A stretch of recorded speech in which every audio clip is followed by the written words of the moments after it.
এইমাত্ৰ মই নটিছখন পালোঁ।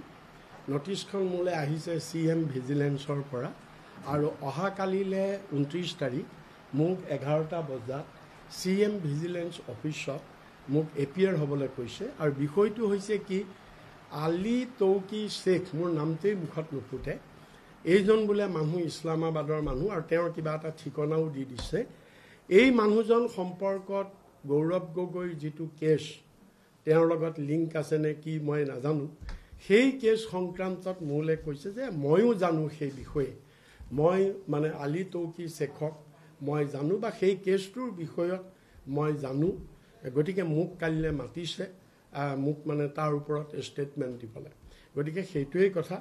আৰু মই ভাবোঁ এইটো লাইনত আহিছে যে মই মুখ্যমন্ত্ৰী আজি দুদিনৰ আগত এটা মই সিদিনা যিখন সংবাদ মেল কৰিছিলোঁ, সেই সংবাদ মেলত মুখ্যমন্ত্ৰীয়ে এটা টুইট কৰিছে পিছদিনাখন, আৰু টুইটত মুখ্যমন্ত্ৰীয়ে কৈছে যে গৌৰৱ গগৈৰ পত্নীয়ে পাকিস্তান চৰকাৰৰ পৰা দৰমহা লোৱা বুলি আমি আগতে জনা নাছিলোঁ।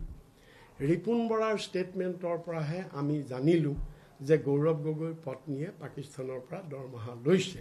গতিকে আমি ৰিপুণ বৰাক এই বিষয়ে আমি তলব কৰিম আৰু তেওঁৰ আমি ষ্টেটমেণ্ট ৰেকৰ্ড কৰিম।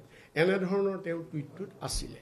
আৰু সেই সন্দৰ্ভত মোক পিছত বহুত সাংবাদিকে সুধিছে আৰু তেতিয়া মই তাৰ উত্তৰ পৰিষ্কাৰকৈ দিছোঁ যে মুখ্যমন্ত্ৰীয়ে টুইটটো কৰোঁতে ডেলিবাৰেটলি তেওঁ মানে মোৰ কথাখিনি বিকৃত কৰি তেওঁ টুইটটো কৰিছে। মোৰ যিটো ফেচবুক লাইভ, তাত মই যি ধৰণে কৈছিলোঁ, মই তাৰপিছতো আকৌ মই খুলি চাইছোঁ, সেইটো তাত পৰিষ্কাৰকৈ আছে।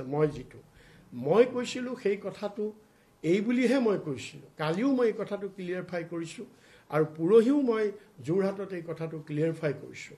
বহুত সাংবাদিকে সুধিছে মুখ্যমন্ত্ৰীৰ টুইটটোৰ ওপৰত, আৰু মই এইটো কথাহে কৈছিলোঁ যে মুখ্যমন্ত্ৰী, এইটো মোৰ অভিযোগ নাছিলে।